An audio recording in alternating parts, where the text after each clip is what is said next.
Hi YouTube, and this is JTrain997, and I'm back this time with my review of the G.I. Joe Pursuit of Cobra, General Clayton Hawk Abernathy, the G.I. Joe Commander. Now, as you can see here in packaging, they've definitely given him a lot of awesome gear. He's got his walkie-talkie, his pistol, his backpack, and another gun, a machine gun in his hand, and his briefcase, which looks like it can hold the machine gun, as well as having a separate laptop, and of course his base. So, they've definitely given Hawk a lot of, awesome gear here. On the back of the packaging, he's from the city environment. And his read-up says, the General is a West Point graduate with a list of special education credits as long as his arm, but he acquired the main body of his experience where it counts, on the battlefield. He's the type of commander who goes out and gets shot at like everyone else. Troops respect that. They know he won't ask them to do anything he isn't willing to do himself. That's why they're willing to do anything he tells them.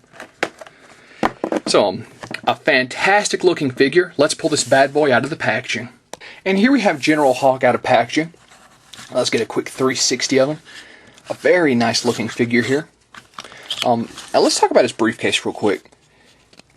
I'm not crazy about the way it stays open and closed, which is this cheap little plastic tab right here, which I can just imagine it breaking over time.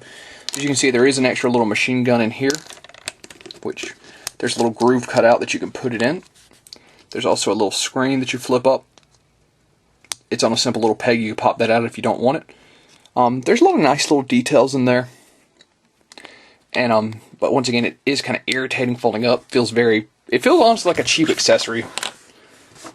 He's got the same little machine gun the shock troopers came with, a handgun, and his walkie-talkie. Which surprisingly, there's no holster for the handgun, and I don't see a place to peg the walkie-talkie on. So you can either have it in his hand or not have it at all. But of course his helmet comes off. The goggles can come off as well, which we'll slide those back on. Get his other bigger gun out of his hand. So yeah, it's actually nice to have a more in-the-field Hawk figure. I mean, even with the rise of Cobra ones, he came with a jetpack, but he still looked like he would be more comfortable in a chair, lounging about. See his backpack back there. And there's just a lot of nice little details, you know, all the clips and holsters and pouches on Hawk. So panning back out here, we'll pull him off his base. As far as articulation, his head does a full, well, yeah, it looks like you got a full 360 in there. Up and down. His arms go out, do a full 360, bend and spin at the elbow as well as spin at the wrist. Surprisingly unhindered by his vest. Legs go out, back, forward, double joint at the knee, and have an ankle joint. So yeah, to have such a bulky vest on, Hawk really maintains his articulation well.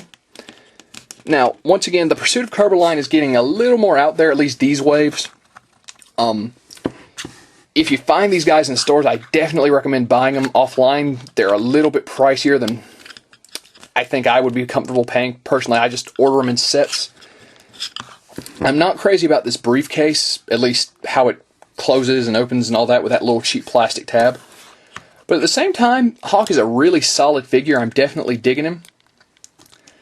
So if you find him in stores, I'd pick him up. And that being said, this is JTrain997, and I'll see you soon, YouTube.